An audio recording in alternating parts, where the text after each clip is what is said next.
Olá, pessoal, boa noite, tudo bem? Já vamos começar em alguns instantes, só acabar de aceitar o pessoal aqui.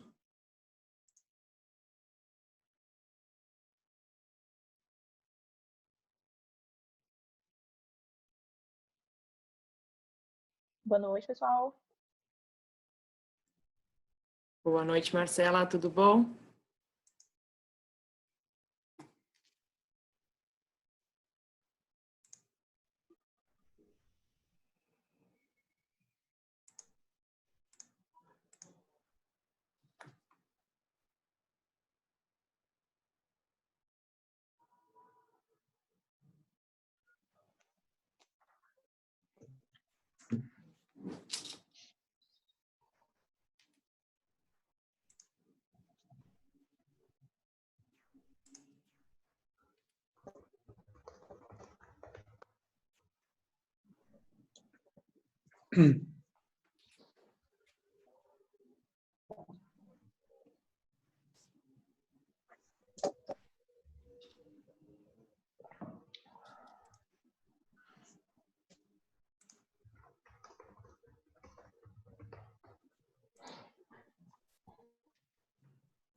Olá, doutor Conrado.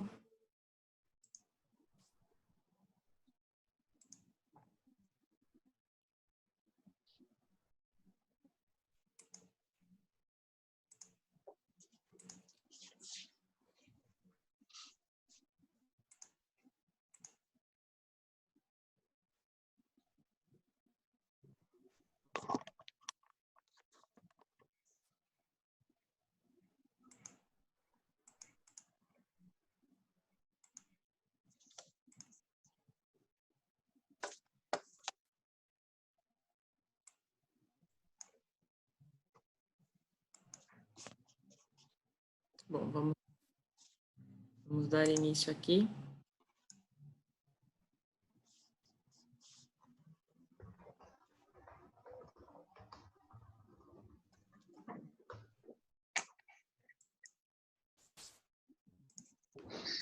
Boa noite, pessoal, tudo bem? Eu espero que vocês, primeiro, que me estejam ouvindo bem, né? Segundo, eu espero que vocês estejam em casa, que estejam em segurança.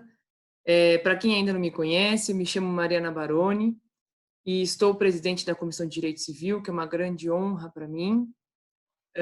Além disso, é sempre uma alegria estar com vocês aqui. Eu fico muito feliz com a adesão que a nossa...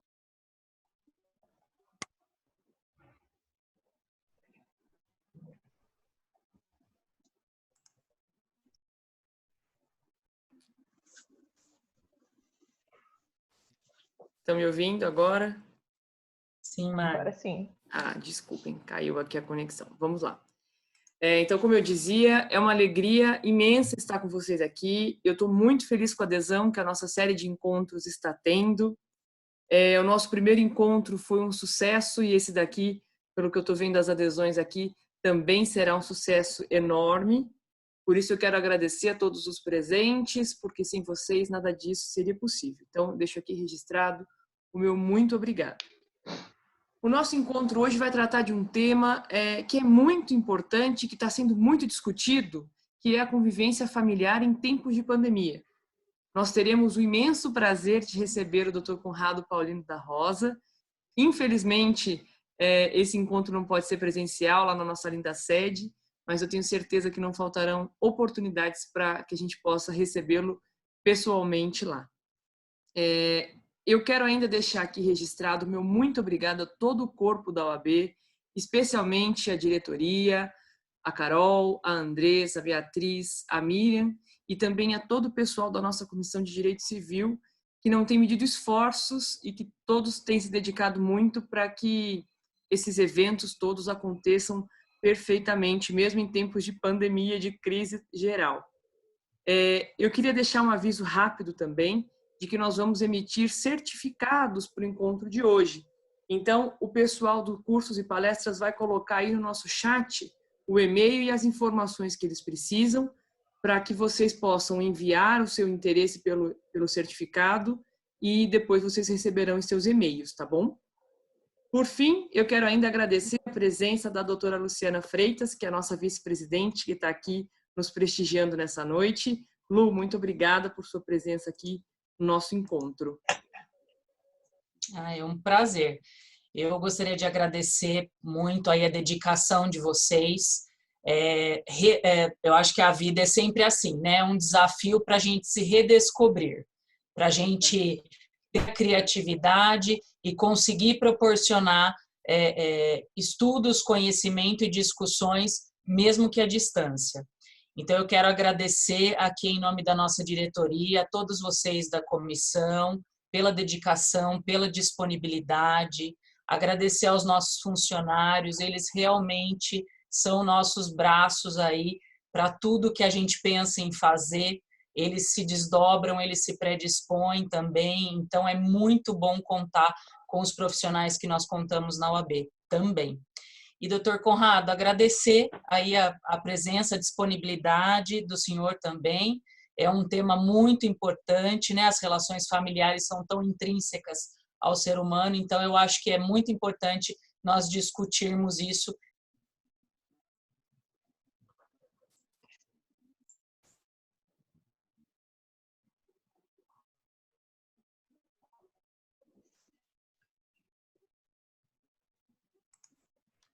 Acho que a Mari caiu de novo. Tinha caído, pronto, estou aqui.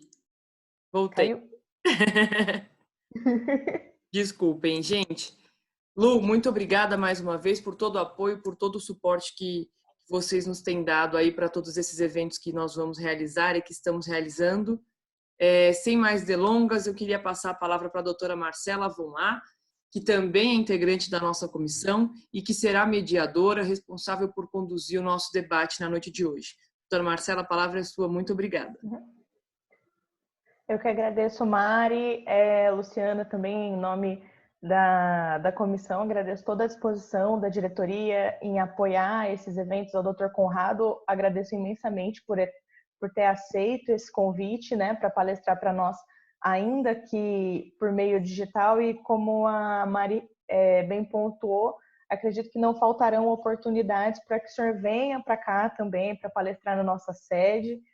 Vamos em relação às alterações que vêm ocorrendo por conta do Covid, e pensamos no Dr. Conrado, que é pós-doutor, advogado, professor, autor de diversos livros, e acredito que um debate assim como ele seria bastante engrandecedor para a advocacia campineira. Dito isso, antes do doutor começar a falar, eu gostaria de deixar só alguns questionamentos para que a gente já fosse pensando, e no momento posterior, para que as pessoas postem aqui no chat seus comentários, suas dúvidas, para que realmente haja um diálogo, a gente tente ordenar isso, para que seja bastante construtivo para todos.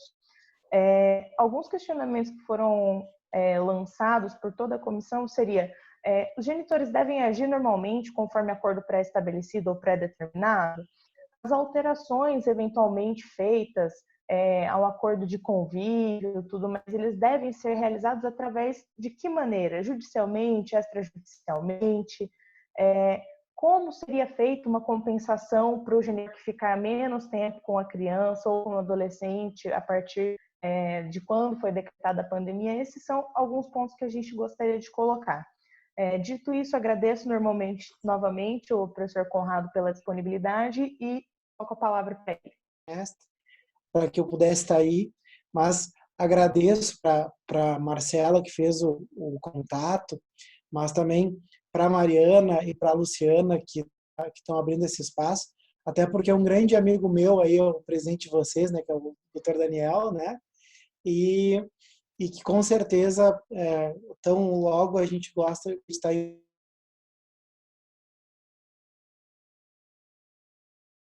A gente está passando por um momento que nunca ninguém imaginou, a nossa geração, eu acho que quebra um pouco até esse caráter de invencibilidade que a gente tem nessa geração, né? Eu acho que o acesso à tecnologia nos tornou muito,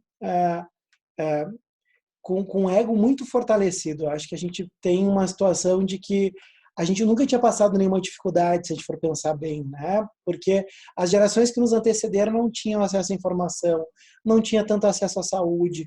E eu acho que o que a gente vive hoje é para demonstrar as nossas fraquezas. Eu acho que acima de tudo, né? Que é o que a gente está passando, e a gente se coloca numa população privilegiada, né? Porque todos nós aqui temos curso superior, nós todos aqui temos uma casa para morar, e a gente sabe que não é a realidade da maioria do brasileiro, né?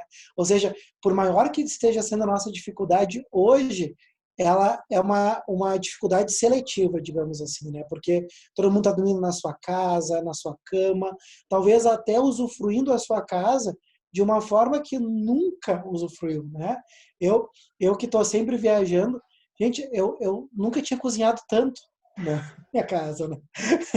Chega a me faltar cardápio, né? Porque assim, uma coisa é a gente cozinhar por prazer, é uma coisa que eu adoro, outra coisa é tu cozinhar por necessidade, né? Então assim, é algo que realmente é um momento diferente, é um momento de muito crescimento, mas é claro, é um momento em que a gente tem que parar para pensar em tudo, né? E também, é claro, nas relações familiares. Uma situação, Marcela, a partir dos teus questionamentos, que tu não fez em nenhum momento, mas o que eu tenho ouvido muito de confusão é as pessoas continuarem confundindo guarda e convivência, né? Então, assim, infelizmente, né, é uma situação que no Brasil, se a gente for pensar, desde que a gente tem o Código Civil, a gente já passou por 2 alterações legislativas e as pessoas continuam sem entender o Instituto da Guarda, né? E me preocupa, porque uma coisa é aquela pessoa que não é da área, confundir, mas me preocupa que tem muita gente da nossa área, da área do direito de família, fazendo confusão terminológica, falando coisa errada. E assim, isso me dá uma angústia muito grande, né? Porque assim, primeiro, eu não estou dizendo que o modo como a guarda ela foi constituída no Brasil, ela é inteligente. Ela não é inteligente, né? Porque o que a gente tem? A gente tem a guarda como atributo do poder familiar, né? O poder familiar está no 634 e no 634, se o segundo tem o exercício da guarda. O melhor, qual seria? A gente só ter poder familiar. Mas ok, a gente tem uma guarda. O que o compartilhamento veio fazer no Brasil desde 2008? É tentar fazer que depois de um final de um casamento ou de uma união estável, o filho acabe se transformando numa família monoparental. Porque a guarda unilateral, ela infelizmente faz com que um dos genitores tenha um grande poder sobre a prole, algo até meio despótico, e o outro genitor se transforme num coadjuvante. E daí veio 2008, trouxe a guarda compartilhada. Não funcionou por quê? Porque daí tu falava guarda compartilhada, todo mundo falava em guarda alternada. 2014, outra alteração legislativa. Daí eu pensei, agora vai. Não adiantou. Né? Porque assim, as alterações legislativas vieram demonstrar que guarda compartilhada ela pode ser exercida em cidades diferentes. Né? Por quê? Porque guarda compartilhada é divisão de responsabilidade, é eles decidirem juntos. Ou seja, eu sou muito visual, então eu chego a desenhar para os meus clientes no escritório como se fossem caixinhas, né? Então assim, eu boto primeiro a caixinha da guarda, a caixinha da convivência, a caixinha da pensão. Porque daí tu tá falando de guarda, e a pensão? Não, essa aqui é a última caixinha. O senhor vai entender primeiro o que é guarda, né? Então assim, e guarda nada mais é do que gestão. E guarda compartilhada o que é? É a gestão da vida dos filhos. É só isso. Porque se a gente aplicar a guarda compartilhada, que é a regra, a gente vai ter que atribuir uma base de residência e em favor desse genitor que não tem a base de residência, a gente precisa estipular o tempo de convívio e o pagamento da pensão. Por quê? E aí, se valendo dos enunciados das jornadas de direito civil que nos ajudam tanto, né? Enunciados 605 e 607 das jornadas, eles são muito importantes para nos mostrar que guarda compartilhada não afeta direito de convivência, porque são estações diferentes, e guarda compartilhada não afasta alimentos. Bom, se as pessoas parassem para ler esses 2 enunciados, talvez a gente pudesse ter menos confusão quanto aos institutos. Porque eu vejo, e repito, Marcela, não foi Tu, em momento algum, foi imprecisa no termo. Mas eu vejo as pessoas querendo falar de convivência e falando assim, ó, é possível a guarda compartilhada agora, mas por que não? Porque, afinal de contas, o que as pessoas precisam é tomar as decisões. E, gente, esse é o momento agora que tu não tem que tomar nenhuma decisão na vida do filho, porque ele já foi matriculado numa escola. Vamos torcer para não ter nenhum problema de saúde nesse meio tempo, porque tem que deixar teu filho em casa. E se tu tá te cuidando, teu filho tá em casa também, tá tudo bem. Então, assim, a questão da guarda compartilhada é com clareza solar, que eu vou poder exercer agora, porque até é a regra. Agora, a grande questão atual realmente é o direito de convivência. Que esse direito de convivência, que eu, inclusive, nas minhas petições, há bastante tempo, eu não uso o termo visitas, né? Porque visita é o que a gente tinha antes. Visita é o que tinha lá no 589. E, ao meu sentir, quem tem direito de visitar é tio, é dindo. Pai e mãe têm direito de conviver com o filho. E não é direito nem do pai nem da mãe, é direito do filho. É direito do filho. E aqui, a minha preocupação de dividir com as colegas eu, assim como vocês, eu vivo da advocacia. A minha produção acadêmica é para quê?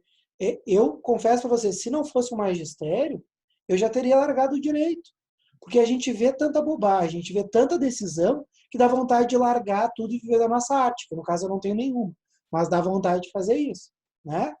Mas, então, assim, a minha preocupação enquanto advogado é sempre mostrar para o meu cliente que eu sou advogado não do adulto, eu sou advogado do filho. E isso independe de gênero. Entrou no meu escritório, seja mulher ou seja homem, eu já aviso na primeira consulta que o meu cliente é o filho. E eu já digo isso por quê? Porque eu vou dizer coisas que ele não vai gostar de ouvir.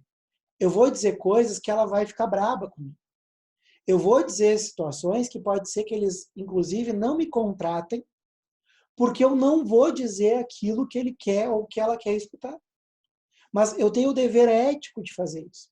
Por quê? Porque essa criança, ela precisa ser protegida, muitas vezes, dos próprios genitores.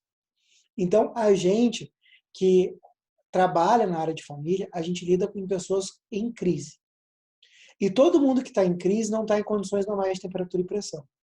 E aí a gente precisa do quê? Nós, enquanto profissionais, que somos a parte técnica e não a parte emocional, a gente precisa chamar esses pais para a realidade. E aí é por isso que a gente precisa ter uma visão da proteção da criança. Ou seja, a gente não pode centrar nossa atenção no adulto. Os adultos, eles têm que se acostumar ao que é melhor para os filhos, não o que é melhor para o seu bem-estar, né? Ou seja, as pessoas costumam ter um agir egoísta, pensando no seu bem-estar. E aqui a gente tem que focar no filho. E aí, o que acontece no momento atual as crianças estão em casa, com suspensão de atividades escolares. Como que a gente faz a convivência nesses tempos?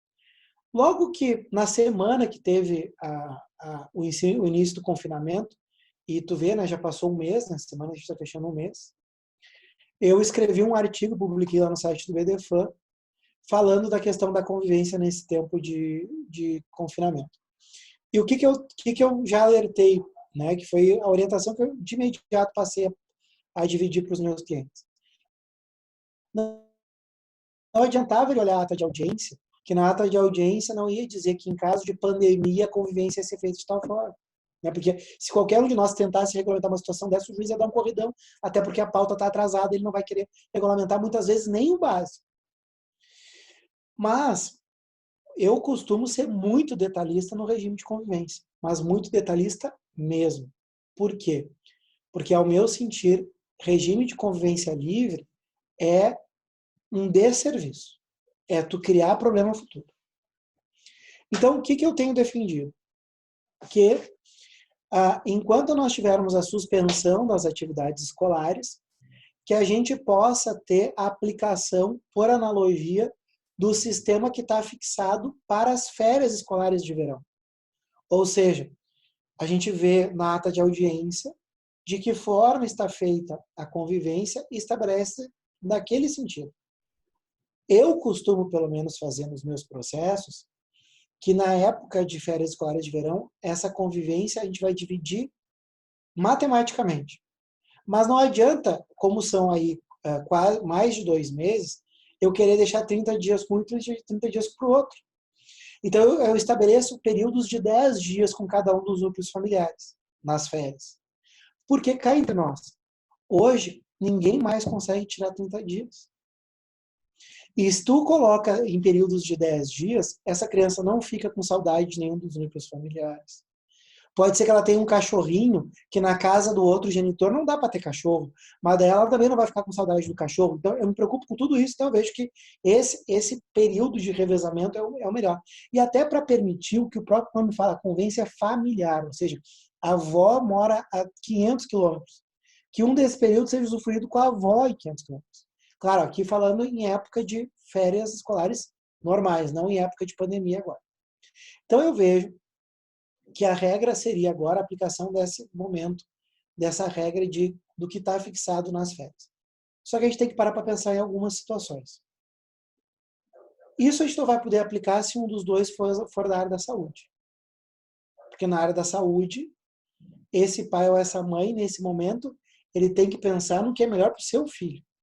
E certamente para o seu filho agora, uma coisa é se os dois são da área da saúde, mas se só um for, gente, é claro que tu tem um risco potencializado aí, não teria por que fazer essa alternância se um dos dois for da área da saúde.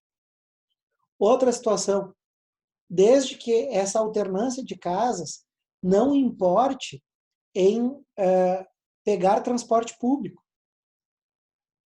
Né? Porque desde que essa alternância de casas possa ser um dos genitores pega e leva e o outro. Mas por que eu vejo por que é o melhor revezar as casas nesse período? Porque o fardo não pode ficar pesado só para um. Porque cá entre nós, ter filho é uma bênção, mas é um fardo.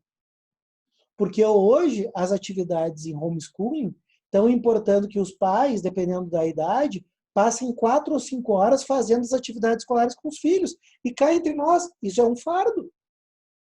Então quer dizer que somente um deles vai ficar fazendo esse tipo de situação? Ao meu sentir, não. E tem um outro sentido também. Esse momento, além de ser de uma grande responsabilidade dos pais no ensino dos filhos, e não simplesmente delegar, porque cá entre nós hoje o maior estacionamento de criança no mundo é a escola, né? Tu vai lá, tu coloca em tempo integral, tem escola que inclusive dá a janta. Então tu só dá um banho, bota para deitar e tá feito o carreto, né? Ou seja, tá fácil de ter filho para quem tem dinheiro. E esse momento também está importando num novo modelo de parentalidade. Porque as pessoas estão tendo que descobrir o que é ser pai e ser mãe. De verdade. Com uma convivência realmente afetiva. Não é só quando o filho está desmaiado em casa. Não é só quando tu chega podre de cansado também. Ou seja, por isso, ao meu sentir, salvo uma situação excepcional, o melhor seria que pudesse ter alternância entre as duas casas. Porque lá um mês atrás, o que eu já escrevi? Que isso enquanto não tivesse restrição de circulação. Que veja que a gente não teve isso e imagino que a gente não vai ter. Não vai ter. Porque se não teve até agora, acho que a gente vai continuar, claro que com economia, mas ninguém vai te tolir o direito de ir e vir. Ou seja, estaria melhor aí nesses casos. Daí as pessoas, eu já ouvi assim, mas daí tu tá correndo risco de propagar o vírus. Gente, todo mundo tá tendo que tomar cuidado. Assim como qualquer coisa que chega, tu pede comida, tu pediu super, tu tá tendo que passar álcool em tudo, quando a criança chega na casa do outro, chega, põe a roupa para lavar, higieniza o material de escola, higieniza o tablet e bola para frente. Então, assim, aqui eu só estou alertando para que, salvo alguma condição excepcional, que a gente pudesse trabalhar com essa convivência e se não puder exercer, quer porque o pai ou a mãe é de carreira essencial, quer porque não vai conseguir fazer essa alternância de casa porque envolveria transporte público, daí a gente tem os meios virtuais, né, que eu já de longa data uso nos meus processos, quando os pais moram em cidades diferentes, porque distância física não é distância afetiva, né? Então, acho que essas são as premissas gerais e deixo aberto, Marcelo, para que a gente possa continuar trocando aqui com o grupo. Perfeito, muito obrigada, doutor Conrado. Foi um prazer ouvi-lo nessas considerações iniciais.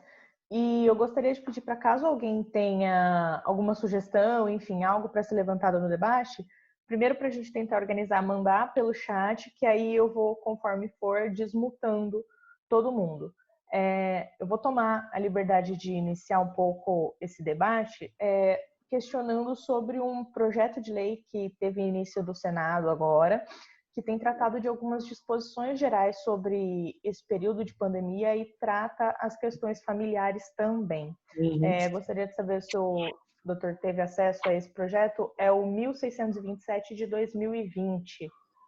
E a partir do artigo 6º, eu vou tomar a liberdade aqui de ler, da guarda e do regime de convivência. O regime de convivência de crianças e adolescentes, qualquer que seja a modalidade de guarda, poderá ser suspenso temporariamente de comum acordo entre os pais ou a critério do juiz, para que sejam cumpridas as determinações emanadas das autoridades públicas impositivas de isolamento social e quarentena.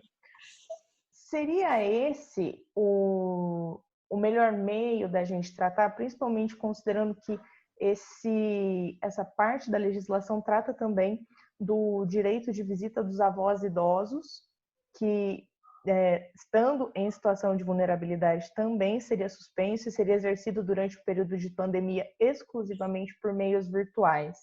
Eu gostaria de saber a opinião do professor a respeito dessa questão.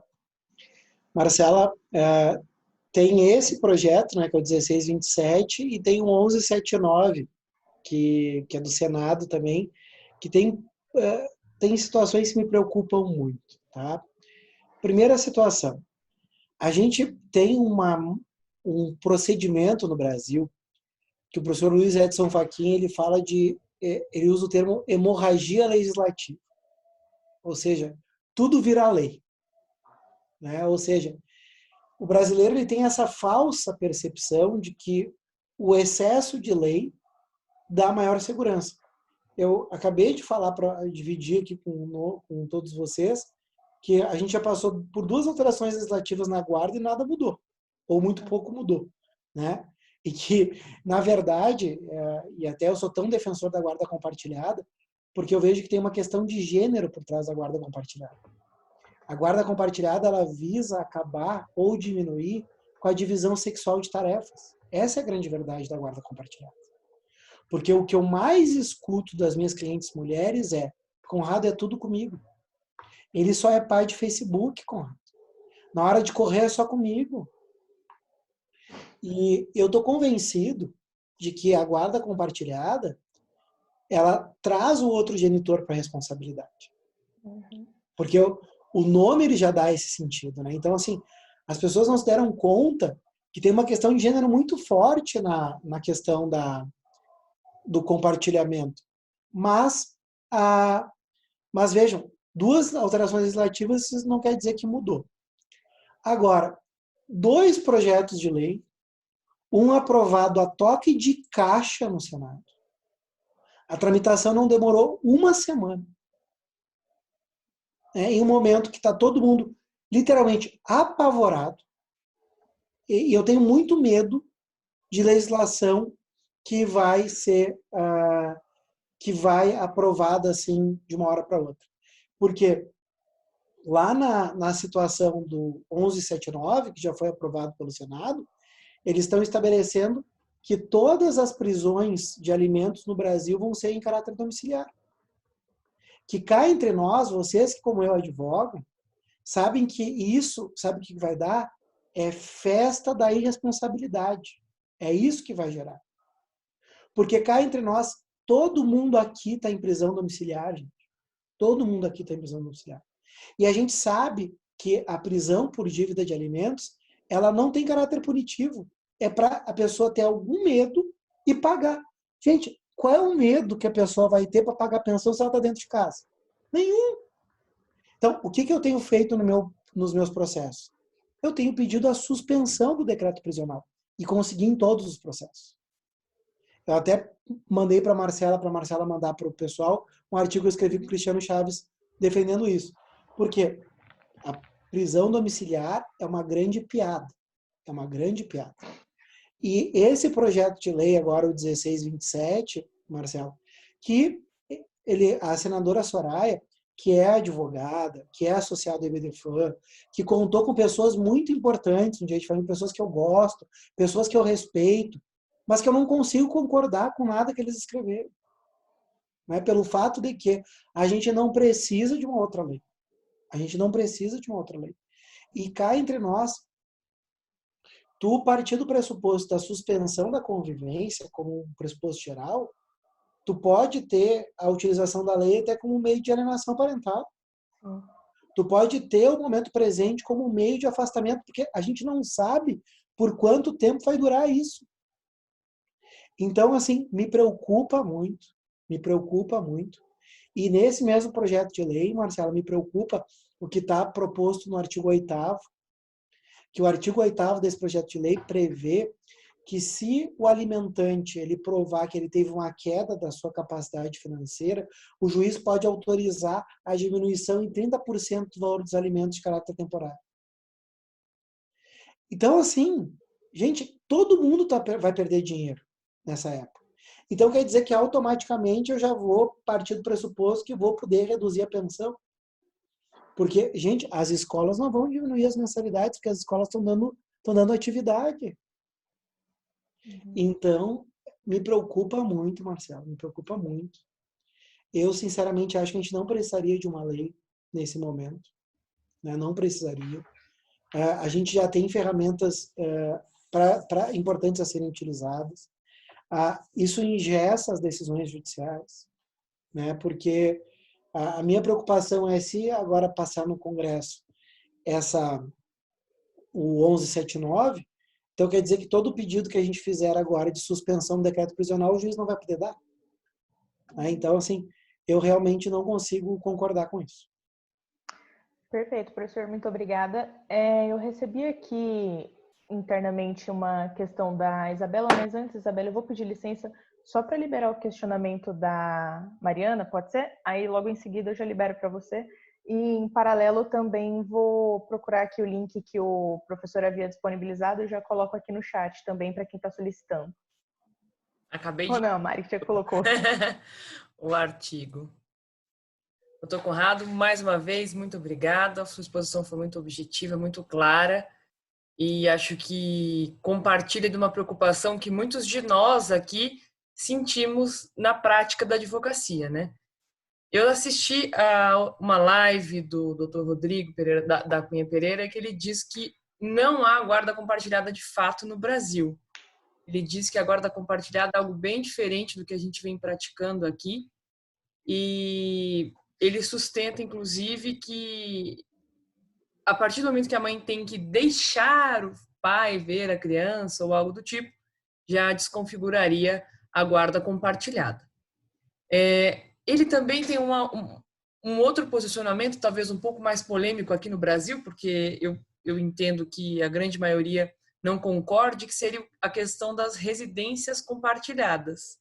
Então, eu queria saber assim, o que o senhor acha sobre isso, enfim, que possa trazer algumas reflexões, algumas inspirações para a gente aqui também.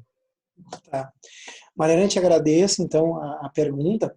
E assim, adoro o professor Rodrigo da Cunha Pereira, respeito, né?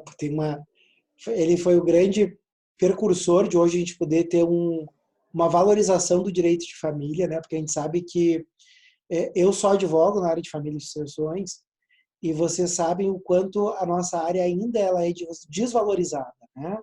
Porque as pessoas em geral, e digo até pelos colegas da classe, eles acham que é fácil advogar em família e sucessões, né? E que muitas vezes a pessoa faz tributário, mas não nega o inventário, né? E daí esse inventário nunca vai acabar porque ele não entende nada. A última vez que estudou foi no Código Civil 16. E ele também não está acostumado a lidar com as questões emocionais de quem nos procura, né? Então, assim, a gente sabe o quanto ainda a gente é tratado como um direito de segunda categoria. E não querendo puxar a brasa para o nosso assado, eu acho que é o direito um dos mais complexos de ser lidado. Porque justamente a gente precisa lidar com as emoções, a gente precisa trabalhar de forma interdisciplinar, de verdade, porque, gente, o discurso interdisciplinar ele vende muito bem. É muito bonito. Politicamente ele vende muito bem. Ah, vamos trabalhar de forma interdisciplinar. Sim, até que um assistente social diz que está errado. Até que um psicólogo diz que está errado. Né? Ou seja, então, por isso, a gente tem, no direito de família, eu vejo que a área é mais desafiadora.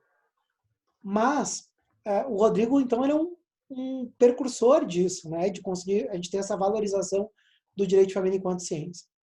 Mas eu não consigo concordar com ele pelo seguinte sentido, Mariana.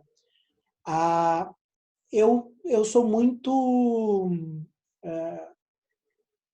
pé no chão no que diz respeito à barriga no balcão, né? E que o juiz aí de Campinas, o juiz aqui de Porto Alegre, ele não vai julgar com base no direito estrangeiro e ele não vai julgar com base em tese doutrinária. O juiz vai julgar com base na lei. E, como a gente sempre fala no linguajar popular, a regra é clara. Ou seja, no Brasil, a gente tem uma guarda compartilhada com uma residência. E ali no parágrafo 3º do 1583, está muito claro que o juiz vai ter que verificar qual é a casa, a base de referência, até para atribuir regime de convivência e estipular alimentos. Ou seja, eu vejo que muitas vezes as pessoas gostariam de ter uma guarda alternada no Brasil, que não tem. Que nos países onde tem guarda alternada, tu confunde guarda e tempo. Aqui no Brasil, não. Guarda é gestão, convívio é tempo. Então, por isso, e apesar de respeitar muitas pessoas da área, que até usam o direito comparado com maestria, mas, gente, eu sou muito simples. Eu sou advogado aqui, trabalhando no Brasil, para julgar um juiz, para dar o caso para o juiz, que muitas vezes ele tem dificuldade de aplicar a lei. Daí tu imagina eu começar a trabalhar com tese, daí sim que a gente não consegue as coisas, né? Porque é o seguinte, o que está no 1584, parágrafo 2º, é que a guarda compartilhada ela é a regra mesmo caso de litígio, que é o que eu defendo no meu livro Guarda Compartilhada Coativa, né, que é a guarda compartilhada imposta coativa. E que eu deixo muito claro, e eu falo isso, inclusive, quando eu dou aula para juiz. Juiz que não concorda com a lei, ele se candidata. Tem que se candidatar. Está na moda agora o juiz entrar na política, então se candidata. Porque o juiz tem que cumprir a lei. E a lei no Brasil diz que a guarda é compartilhada, mesmo no caso de litígio, e tem que ter uma base de residência. Então, Mariana, com todo respeito ao professor Rodrigo e às pessoas que dizem, mas não pode, não sei o quê. Na verdade, é dessa forma que a gente tem no Brasil de modo legislado e que não estou dizendo que é o modelo ideal, né? E ele é um modelo falho, mas é com base nisso que a gente tem para trabalhar, é com base nisso que a gente vai peticionar, né? E, inclusive, eu tenho usado bastante já a recomendação 25 do CNJ, que é uma recomendação que é lá de 2016, e nessa recomendação número 25 do CNJ, os juízes de família eles foram informados pelas suas corregedorias, graças a essa recomendação, de que a lei mudou. Ou seja, com essa recomendação, o juiz, para aplicar a guarda no lateral, ele tem que justificar a excepcionalidade. Ou seja, assim eu mostro para o juiz, olha, juiz, o órgão que te fiscaliza que está te dizendo isso. Ou seja, tu tem que aplicar a lei. Então, Mariana, eu vejo que quanto mais a gente começar a querer discutir quase que o sexo dos anjos, a gente deixa de aplicar um direito que eu vejo que aqui volta ao meu ponto de partida. Guarda compartilhada é direito da criança. A criança tem o direito a que ambos os pais participem ativamente da sua vida. Não estou dizendo que é fácil. A guarda compartilhada, ela é muito difícil. Porque cá entre nós, qualquer regime democrático é muito mais difícil de tu conseguir fazer a gestão do que uma ditadura. Né? Porque, afinal de contas, vamos pensar o seguinte, quando tu manda sozinho, ninguém te questiona. Então é muito mais fácil para ti. Mas agora, vamos pensar isso para a política. E aí fica uma sugestão de leitura. O Anthony Giddens, que é aquele sociólogo, né, europeu, ele faz um paralelo, ele tem um texto que ele discute as relações humanas com a política. Ele faz esse paralelo. E ele fala o seguinte, que na política as pessoas não toleram a ditadura. Mesmo sabendo o quão difícil é a democracia. E se a gente for pensar, desde que a gente teve a abertura do regime democrático no Brasil, 2 presidentes já foram objeto de impeachment. Olha como é difícil a democracia, né? Mas mesmo assim a gente não quer a volta da ditadura, ou pelo menos a maioria das pessoas não, né? Aqui em Porto Alegre também tem os malucos pedindo a ditadura, né? Mas ninguém quer isso, né? Então, assim como não é fácil na política tu ter um espaço democrático, não é fácil ter filhos de uma forma democrática. Mas agora, para o filho, qual é o grande mal da guarda lateral, Mariana? É que só um manda. E quando um só manda, tu muitas vezes tem um exercício abusivo do direito de guarda. E isso quem sofre, quem é? São os filhos. Então, claro, não estou dizendo que é uma fórmula mágica, não estou dizendo que tudo vai funcionar muito bem de imediato, mas também é uma ilusão a gente achar que a guarda no lateral vai pacificar as pessoas, né? Vai definir a guarda lateral, vai ter um pó mágico, onde tudo vai se resolver. Não é assim que funciona. Então, por isso, eu sou um defensor da guarda compartilhada, mesmo em caso de litígio, nos termos como ela está posta na nossa legislação, que tem que ter uma base de residência, tem que ter regime de convivência estabelecido e tem que ter alimentos. Perfeito. Porque, né, doutor Conrado, nós temos que pensar numa questão. O senhor falou da dificuldade de advogar na área de família, né? Toda questão de família, sem nenhuma exceção, traz uma carga emocional gigantesca, uma série de frustrações que aquelas pessoas tiveram como casal, como de forma individual mesmo, né? Uma frustração, olha, passei tanto tempo da minha vida, perdi tanto tempo da minha vida com essa pessoa. Então, de fato, eu também penso que a guarda compartilhada ela tem mesmo que ser a regra, porque ela vai ser muito mais difícil, porque até o casal separar o casal marital do casal parental, né? É um abismo, assim, é muito difícil, mas eles têm que encontrar, porque, como o senhor afirmou várias vezes, é um direito do menor, né? Da criança, e não puramente dos pais que, eu tô obrigada, não quero conversar com ele, ou, enfim, algo do tipo, né? Mas obrigada pelo seu esclarecimento. Muito obrigada. Eu vou liberar agora para a Isabela fazer o questionamento que ela havia pedido. Olá, boa noite a todos. Muito obrigada pela exposição, professor Conrado. Foi muito enriquecedora. Também parabenizo a Mariana, toda a Comissão de Direito Civil. Eu estou amando esses encontros virtuais, porque, embora com a distância, eu estou conseguindo participar. E, primeiro, antes de fazer nenhum questionamento, também uma colocação para problematizar um pouco, entrando nesse mérito da guarda compartilhada, eu gosto muito da perspectiva da professora Ana Carla também, né? Porque ela estuda gênero e ela problematiza a guarda compartilhada nessa perspectiva do gênero, mas nem sempre como algo que divide deveres. Essa divisão de deveres, eu acho que ela é muito importante, principalmente pensando nesse contexto da pandemia, né? O professor Herold também, essa semana, falou em uma live que eu fui assistir apenas hoje, mas ele colocou também, eventualmente, essa necessidade de divisão de tarefas, né? Porque, às vezes, a mãe ou o pai fica exclusivamente com a criança, tendo que cuidar da casa, tendo que ter dispensado assistência, esse tipo de coisa, acaba sobrecarregando. Mas a professora Ana Carla, às vezes, quando ela fala de guarda compartilhada, ela coloca um contraponto.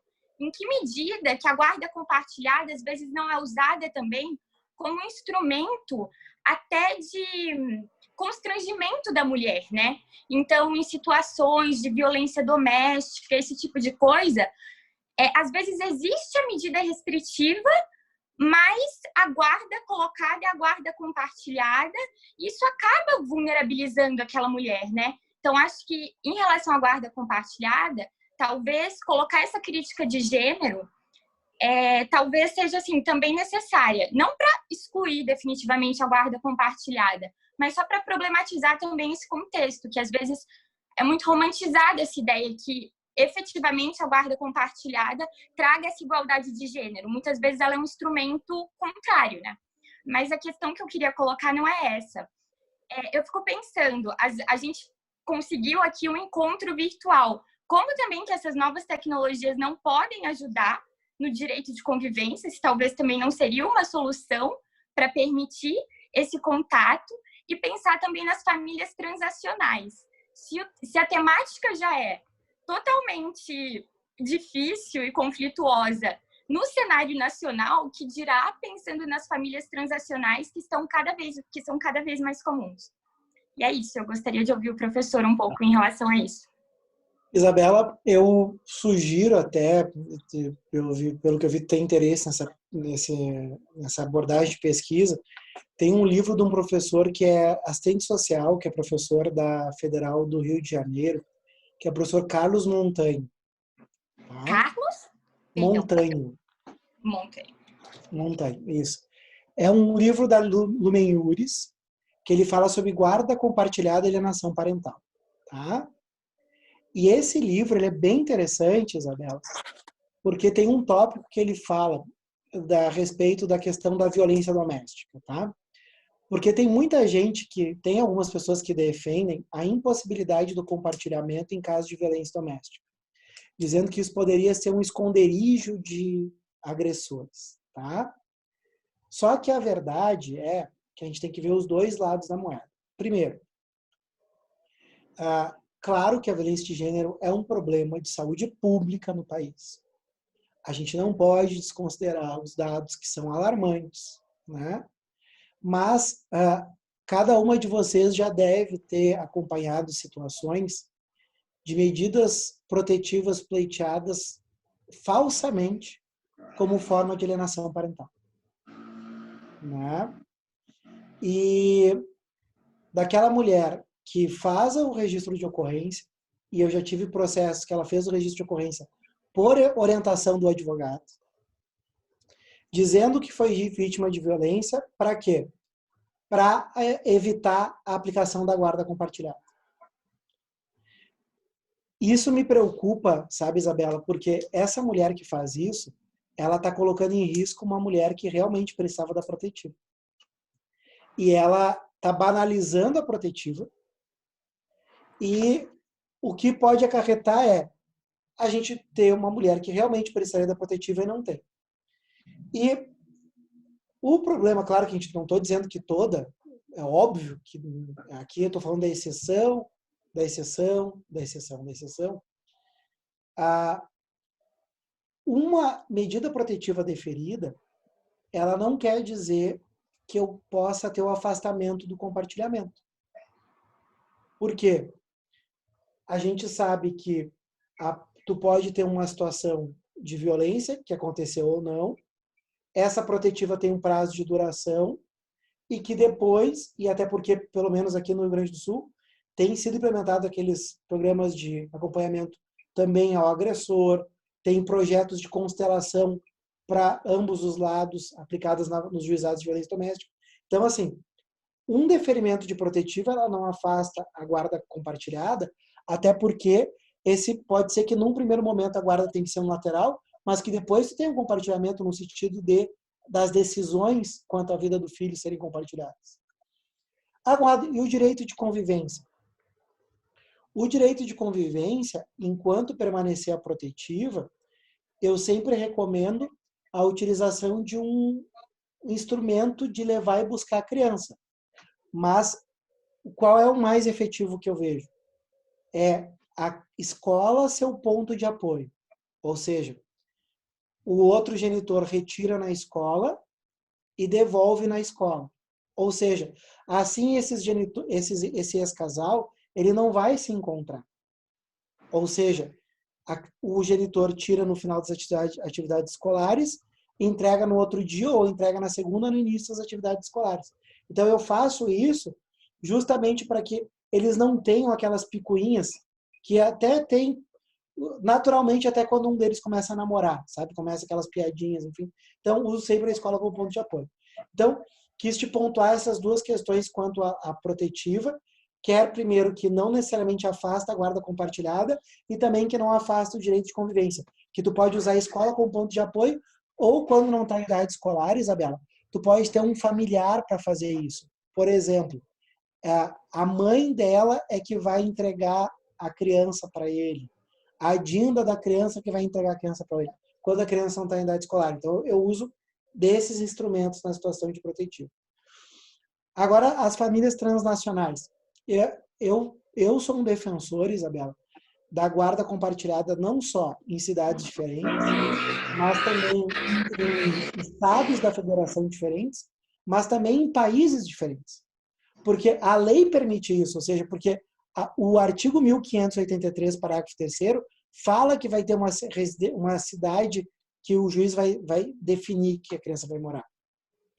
E há bastante tempo eu defendo que distância física é uma distância afetiva. Quando ninguém falava em direito digital, eu já tinha um livro dizendo que as famílias podem ser à distância. Eu tenho um livro chamado iFamily, que eu defendo que as famílias podem ser virtuais. Ou seja, tu pode ter um compartilhamento da guarda, mesmo morando em países diferentes. Porque o que precisa ser compartilhado? São as decisões estruturais da vida da criança. O que são as decisões estruturais? Educação, atividade extracurricular e saúde. Ou seja, definir qual é a escola, se vai fazer inglês ou francês, natação ou futebol, e a questão da saúde. Quem é o terapeuta, por exemplo. Ou seja, isso tu pode fazer à distância.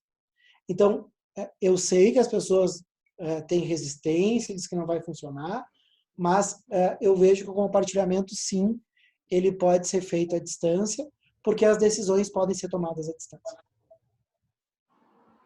Muito obrigada, foi um esclarecedor. Perfeito. Muito obrigada. Eu só gostaria de pedir licença antes de passar a palavra para a Maici, que também é membro da comissão altamente participativa, para fazer o agradecimento ao Dr. Cláudio Vieira, que é secretário adjunto aqui da OAB Campinas, que está nos prestigiando hoje, e também a doutora Estela Serafini, que também é coordenadora. Eu não tenho palavras para falar porque ela foi minha coordenadora na faculdade, então sou uma pessoa um pouco suspeita, e também é conselheira estadual, que está aqui sempre nos apoiando, sempre para que a gente continue sempre bastante engajado. Fica aqui o agradecimento em nome de toda a comissão. Muito obrigada a todos. E também queria deixar um recado, eu vou deixar aqui no chat o e-mail da Comissão de Direito Civil para que vocês enviem para nós também sugestões de temas e convidados para a gente tentar trazer sempre e fazer com que a comissão realmente, o pessoal que gosta de debater sobre direito civil, tenha essa participação aqui na OAB Campinas. E agora eu aproveito e passo a palavra para a Maici. Olá, boa noite a todos. Boa noite, Marcelo, boa noite, doutor Conrado. Primeiramente, não poderia deixar de agradecer a organização do evento, agradecer imensamente o convite aceito do doutor Conrado e a Marcela por ter viabilizado essa sua participação, então muito obrigada. A toda a OAB, os membros que hoje nos acompanham também, a todos os advogados de Campinas, aí do Brasil, que também tem nos acompanhado nos nossos eventos. Muito obrigada. Bom, doutor, eu agradeço demais as suas colocações. É bem sensível pensar na questão de gênero, sem sombra de dúvida, e acredito que o senhor bem pontuou que é algo sensível mesmo, assim, né? Para quem advoga, sobretudo, no direito de família e sucessões, nós temos percebido, conseguimos perceber bastante, assim, bem nitidamente, essa sobrecarga de responsabilidade, né, que é muito pior, talvez, do que uma sobrecarga de tarefas, que também existe, né, mas mais de responsabilidades. Bom, e a perspectiva aqui que eu queria trazer, e a colocação para a gente discutir, é com relação a guarda, e aí eu pontuo que nós temos, como o senhor bem falou, né, que a convivência familiar, ela não é um direito de um ou de outro genitor, mas sim um direito da própria criança. A gente pode até colocar que é um direito fundamental já garantido, inclusive no Estatuto da Criança e do Adolescente, enfim, ambos os genitores e mesmo com a família extensa, como a gente fala, né, mesmo membros que saiam da família nuclear, que sejam além de pai e mãe, né, também tem o direito à convivência familiar, que pode ser bastante problemático nessa época, né? E eu gostaria de colocar para o doutor, para que a gente possa discutir também, se seria viável, talvez conveniente ou não, se servir mais dessa possibilidade de guarda deferida a outras pessoas, às vezes que fogem da família nuclear, né, que não seja necessariamente o pai e a mãe, que seja alguém da família extensa, um avô, um tio, né, enfim, ou às vezes até alguém que não guarda um parentesco com a criança, um padrinho, uma madrinha, enfim, pelo menos não um parentesco consanguíneo, né, enfim. Eu gostaria de colocar isso como uma possível, se seria viável, se poderia ser uma solução em algumas situações de algumas famílias, se juridicamente, eu gostaria até de ouvir também o senhor a respeito da questão de haver um dispositivo expresso a respeito da guarda no Estatuto da Criança e do Adolescente, né, o artigo, se não me engano, 33 ou 30 e pouquinhos lá do Estatuto da Criança e do Adolescente, e a guarda se repetir no 1634 também como um componente do poder familiar. Então, como o senhor encara e organiza esses institutos, se é que são os institutos ou se é um instituto só, porque eu vejo na doutrina uma certa divergência se trataria do mesmo instituto ou não, enfim. E eu gostaria de entender o posicionamento do senhor sinteticamente sobre essa questão dessa distinção e sobre a possibilidade jurídica de a gente se servir mais de uma guarda a outras pessoas, sobretudo quando a gente tem famílias cujos pais talvez sejam médicos ou trabalhadores, né, da linha de frente da saúde atualmente, como isso pode ser encarado, sobretudo se algum deles resistir, né, tiver alguma resistência a essa modalidade. É isso, e reforço aí os meus agradecimentos. Tá bom. Então, mas o que acontece, o porquê da gente ter também no ECA, lá no artigo 33, tem razão, é no artigo 33, a gente tem essa guarda chamada guarda estatutária, né? Porque tu tem, mais uma vez, o termo guarda, mas aqui é para uma situação bem específica. O artigo 28 do ECA, ele fala das formas de colocação em família substituta. E são 3 as formas de colocação em família substituta. É a guarda, é a tutela e a adoção. E, então, quando é que a gente vai ter a necessidade da aplicação da guarda estatutária?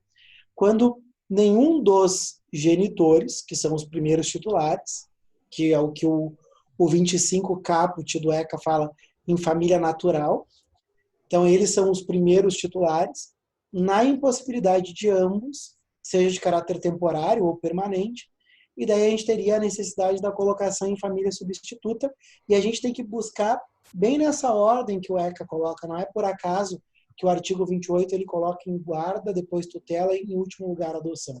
Porque a tutela, que no ECA está no artigo 36, lá no Código Civil está no artigo 1728 e seguintes. E o artigo 1728 ele vai colocar da possibilidade da tutela apenas quando ambos os genitores eles falecerem ou vierem a ser suspensos ou destituídos do poder familiar. Porque o artigo 36 do ECA fala que o tutor ele tem o dever de guarda. Então, a tutela eu só vou aplicar realmente nessas situações e não é por acaso também que a adoção é colocada em último plano, porque o artigo 39 do ECA coloca a adoção como uma medida excepcional. Ou seja, eu só vou colocar uma criança em adoção quando eu não tiver condições de tutela e não tiver condições de guarda.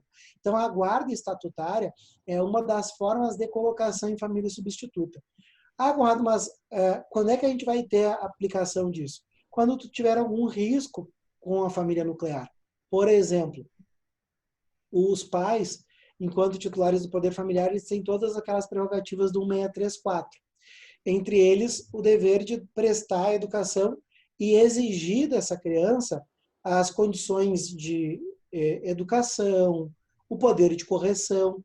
Acontece que, até bem pouco tempo atrás, é bem pouco tempo mesmo, o único freio que a gente tinha do poder de correção dos pais no nosso ordenamento jurídico era o artigo 1638, porque no artigo 1638 coloca como uma das formas de destituição o castigo imoderado.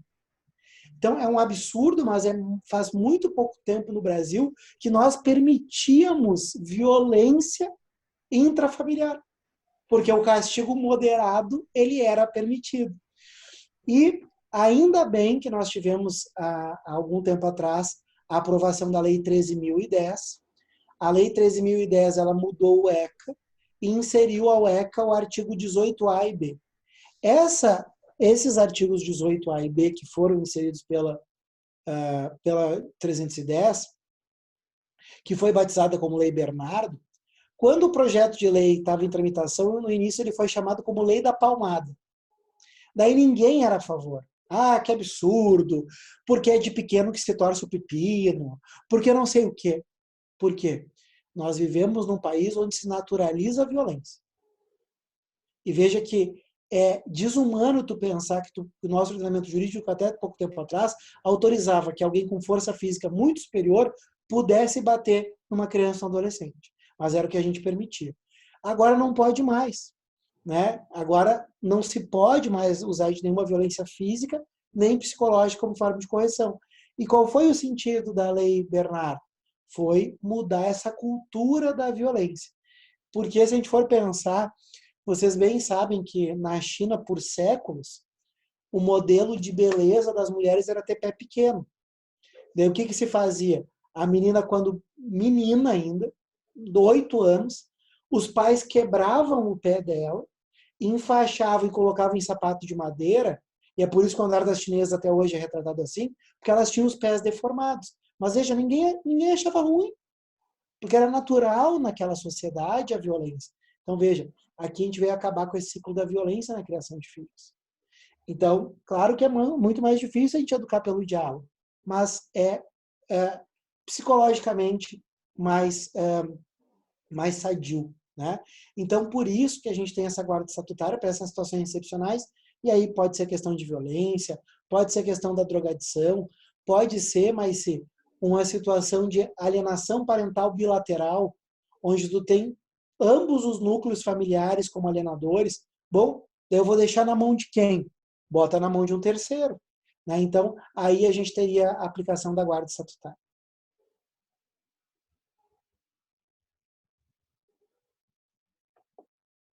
Perfeito, doutor. Muito obrigada. Eu vou abrir também para a De Leão, que ela havia feito um complemento à pergunta da Maici, para ver se ela tem alguma coisa a acrescentar nesse sentido, tudo bem?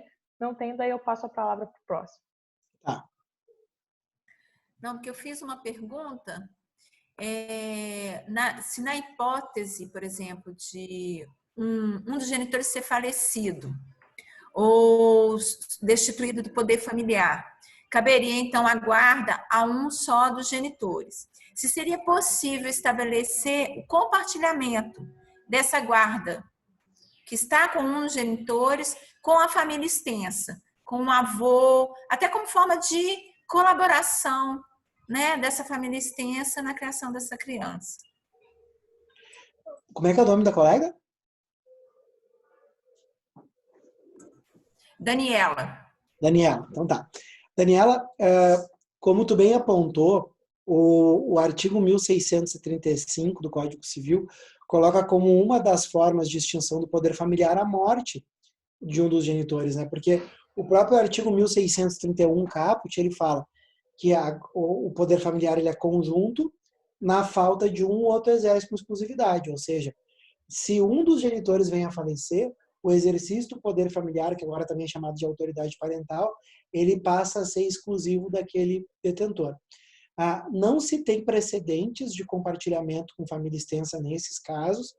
O que acontece, já tem 2 precedentes no STJ, de compartilhamento entre família extensa nessa guarda estatutária. Por exemplo, ambos os genitores faleceram.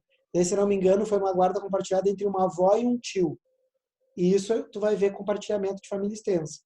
Mas não de uma situação de um só. Tá?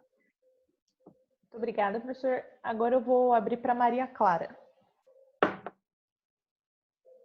Olá, boa noite, doutor Conrado, boa noite a todos. Eu agradeço por todos os apontamentos e também parabenizo a comissão, porque, enfim, todos esses eventos são muito valiosos, né? Bom, o senhor já apareceu algumas questões, tá, sobre a minha pergunta, mas vamos lá. A minha pergunta seria no seguinte sentido: tendo em vista que a gente busca priorizar e atender o princípio do melhor interesse da criança e do adolescente, qual o posicionamento do doutor quanto ao convívio familiar que envolve a alienação parental? Como que ficam as falsas denúncias, né?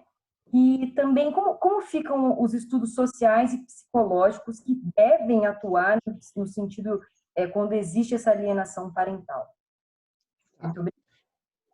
Maria Clara, a situação da perícia é o grande fator de sucesso que a gente pode ter num processo de alienação parental, né? Porque hoje o que a gente vive também na advocacia de família é uma banalização da alienação parental. Parece que tudo virou alienação parental. Daí o que acontece? Aqueles casos onde realmente tem alienação parental, os juízes nem olham, porque todo mundo fala de alienação parental, né? Ou seja, a gente tem que aplicar bem o que tem ali o artigo 5º. O artigo 5º da Lei 12.318, ela fala bem da perícia biopsicossocial. E um alerta que eu faço a todos os colegas. Pela Lei da Alienação Parental, no artigo 5º, o juiz só pode designar como perito em processo de alienação parental se o perito comprovar a experiência em alienação parental. Ele tem que comprovar. Bom, mas como é que eu vou fazer isso? O artigo 465 do CPC, ele fala da designação da perícia. O juiz designou a perícia, vai indicar o perito, tu vai ser intimado disso.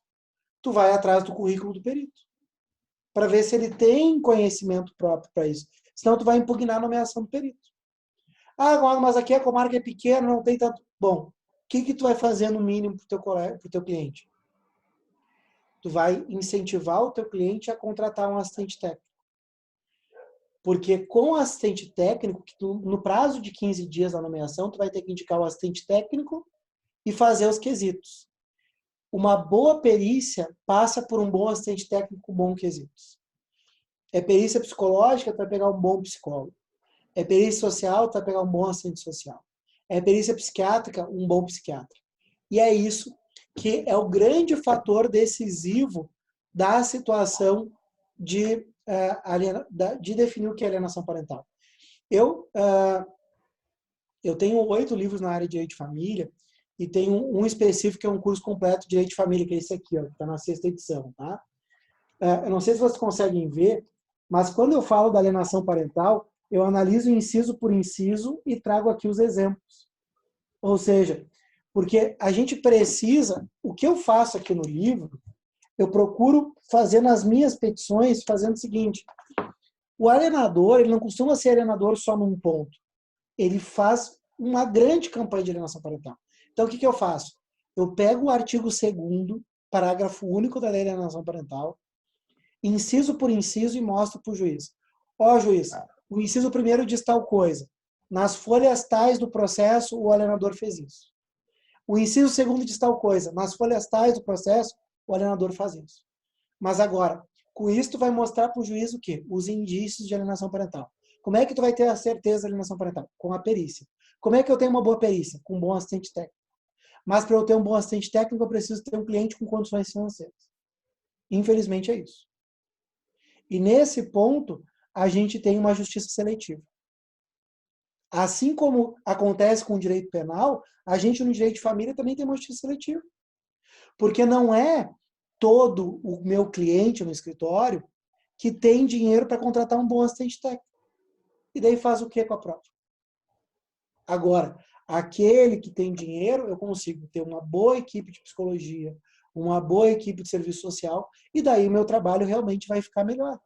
Então, veja, aqui a grande questão é, e talvez fique um desafio para a própria comissão, de capacitação dos profissionais do serviço social e da psicologia da região, para que eles saibam, quando eles forem atuar como assistentes técnicos, ou até mesmo como peritos designados pelo juízo, para que eles saibam o que fazer. Porque muitas vezes eles não sabem o que fazer. Ou pegam e dão parecer que pode ir para qualquer lado. Bom, quando eu dou aula para perito de tribunal, eu digo para ele o seguinte: não adianta tu me dizer o que já está nos autos. Ah, pode ser tanto A como B. Bom, o que adiantou o teu trabalho? Nada. Então ele tem que ter coragem. Porque é esse profissional que tem um conhecimento que a gente não tem. A gente tem conhecimento jurídico, o juiz tem conhecimento jurídico, o promotor tem conhecimento jurídico. Quem é que tem conhecimento que vai ser precioso nesse processo? O assistente social e o psicólogo. São eles que vão decidir esse processo. Então, por isso, a gente tem uma importância significativa aí nesse trabalho, nesse processo de alienação parental. Perfeito. Agradecer pelos esclarecimentos. Realmente, eu concordo. É um processo muito complicado, né? A assistência, ela é tudo. Muito obrigada, professor. Obrigado. Perfeito, muito obrigada. Vou passar agora para o Dr. Cláudio.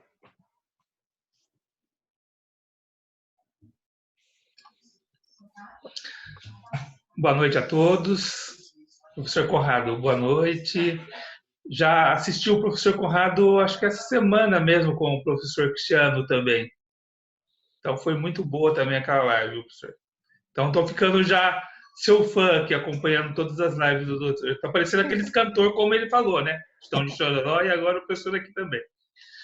Professor Conrado, eu gostaria de ver na realidade que, como o professor falou, a maioria dos nossos clientes são da defensoria, são pessoas pobres, não tem essas condições realmente de ter um suporte técnico e, né, que nós gostaríamos de fazer a prova bem robusta e às vezes ficamos dependendo da sorte e o tempo não nos favorece.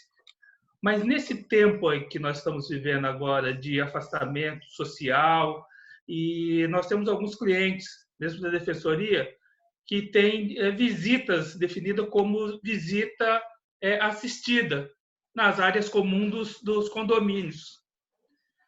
E alguns condomínios estão proibindo que seja utilizado as áreas comuns, essas visitações. E eles estão nos ligando, estão mandando mensagem. Eu gostaria de saber assim, o que nós podemos fazer, inclusive, para poder efetivar essas visitas, né? Que ele pode ser realmente retirado daquela determinação judicial que foi colocada, posta, vai deixar de visitar. Então, gostaria que o professor pontuasse, falasse um pouco sobre isso para a gente. Uhum.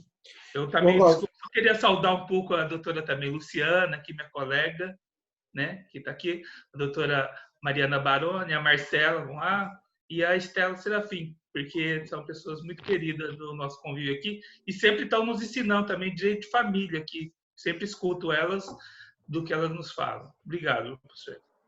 Bom, Cláudio, primeiro te agradecer o carinho e dizer que a convivência assistida, né, que tem um caráter excepcionalíssimo, ela precisa de um ambiente que realmente seja satisfatório para essa criança, né? Eu sempre procuro criar um espaço que seja um espaço agradável, porque vamos pensar o seguinte: a área comum, bom, mas é assistida por quem? Por um familiar? Talvez isso também não seja o melhor, né? O melhor seria um ambiente terapêutico. Bom, mas é uma pessoa que não tem condições de pagar o ambiente terapêutico. Bom, mas quem sabe verificar na faculdade de psicologia se não tem lá o atendimento à comunidade que não possa servir, ter uma sala para esse contato. Bom, isso tudo para a gente criar meios para que essa convívio ele possa ser mais efetivo e saudável para todos os envolvidos. Considerando que a gente está nesse momento realmente diferenciado, e até porque a questão da visitação assistida já tem algo excepcional, que ela foi definida dessa forma, eu acho que o melhor é consultar ao juízo ou solicitar ao juízo alguma via alternativa, né? Ou aumentar o número de contatos virtuais, né? Mas de fato não romper a convivência, né? Então, porque se as áreas comuns elas estão fechadas, bom, então vai ter que do condomínio, então talvez vai ter que ser num parque público, ou talvez vai ter que nesse momento de pandemia a convivência ser só virtual. Mas, repito, como possivelmente é um processo já bem delicado, Cláudio, eu sugiro que isso seja submetido ao juízo com intervenção do Ministério Público. Tá? Eu acho que é o melhor caminho para a gente ter segurança no que vai ser realizado. Tá? E aproveitando o que o Cláudio falou, deixar um convite. Amanhã eu e o professor Cristiano Chaves de Farias, que é promotor de justiça na Bahia, a gente vai estar fazendo uma live. Vai ser no meu Instagram é Conrado_Paulino. Vai ser às 21 horas no meu Instagram. E amanhã, já que, como o Cláudio falou, que agora está na moda, né, das lives dos músicos, a gente vai fazer uma live sobre direitos de família e música. Então, a gente vai pegar algumas músicas e fazer análise pro direito de família. Então, amanhã, às 21 horas, no Instagram, aí fica o convite. Perfeito, então. Professor, eu sei que o senhor tem uma live, outra, né? Agora, às 20 horas, eu só gostaria de saber rapidinho se tinha como o senhor responder uma última pergunta, essa que a Mariana fez, já agradecendo a sua participação também. Tá, obrigado. Doutor Conrado, uma outra questão que me vem à mente é a seguinte. Hoje nós temos mais celulares no Brasil do que pessoas. Mas mesmo assim nós temos uma outra realidade que é a quantidade de analfabetos digitais que nós temos, né? Muitas pessoas que não são nem idosos, mas são um pouco mais velhos, já têm uma dificuldade muito grande com a tecnologia. E aí minha pergunta é a seguinte, como é que fica, nesse caso, as visitas dos avós, que estão lá excluídos, né? Porque são grupo de risco, não podem ter contato com ninguém. E ainda, como é que fica a visita daqueles pais que são da área da saúde, então, portanto, não vão poder ter contato físico, a convivência física com a criança, mas que sofrem essas questões de desconhecimento. E também a questão das pessoas que não têm mesmo celular, não têm acesso à tecnologia por conta da situação de precariedade que vivem, né? Uhum. A questão dos avós, o que eu tenho acompanhado, situação de clientes e familiares, é que até aqueles mais avessos à tecnologia estão se abrindo para isso, né? Porque a necessidade é que nos faz muitas vezes buscar esses meios, né? É verdade. Mas realmente, aqueles muito velhinhos, né? Talvez vai ter que algum familiar ir até a casa deles e alcançar o celular já ligado, ou eu já fiz isso, né, com os meus sobrinhos, com a minha mãe, de levar e dar o tchauzinho dentro do carro, né? Então, assim, são algumas coisas que a gente está tendo que construir. E realmente, essa população mais vulnerável, que não tem acesso à tecnologia, esse é um momento complicadíssimo, que infelizmente a gente não vai ter alternativa, né? Então, é um momento difícil, né? Eu vi, inclusive, um caso de uma visita à avós que foi por um vidro, assim. Os pais levaram a criança até a casa dos avós e eles se viram pelo vidro. Infelizmente, é o que a gente tem usado para quebrar a saudade, né? Obrigada. Doutor, mais uma vez, obrigada pela sua presença, obrigada pelos esclarecimentos e pelo convite também. Imagina. E a gente fica em contato, até porque eu e o professor Cristiano Chaves, a gente tem um curso de prática que a gente costuma dar em todo o Brasil, e é um curso de sábado e domingo, né? Porque a gente faz uma imersão, assim, é um sábado o dia todo e domingo o dia todo. E para quem sabe, a gente usar já uma das datas aí no segundo semestre para dar esse curso aí em Campinas, daí contar com a presença de vocês. Com certeza, vai ser um prazer imenso recebê-los aqui, pode ter certeza. Vamos conversando para a gente organizar isso direitinho. Então tá bom, obrigado, tá? E quem ainda não está no Instagram, que a gente possa continuar essa conversa ali pelo Instagram, tá? E também tem um congresso bem grande, acontece todo ano aqui em Gramado, que esse ano, por causa do coronavírus, vai ficar em outubro, que é o Congresso do Mercosul Direito de Família. Quem ainda não conhece Gramado, é uma boa oportunidade de vir conhecer Gramado. Perfeito, muito obrigada pelo convite, doutor Conrado. Tivemos aqui mais algumas perguntas, mas eu acredito que, em razão do tempo, o senhor não vai conseguir responder, então eu já aproveito e já deixo um convite para um retorno do senhor, fisicamente, preferivelmente, quando essa questão da pandemia terminar. Agradecemos pela sua dedicação, pela sua explicação, que com certeza fomentou um pouquinho a sementinha do vamos procurar saber mais sobre um assunto que tem se tornado pauta hoje em dia. Muito obrigada, professor, e muito obrigada à comissão também por ter apoiado. Eu agradeço a oportunidade, viu, Marcelo? O que vocês precisar, estou de portas abertas, tá? Uma boa noite a todos. Muito Perfeito, obrigada. muito obrigada. Uma boa noite. Tchau, tchau, pessoal. Tchau. Boa noite. É isso, né?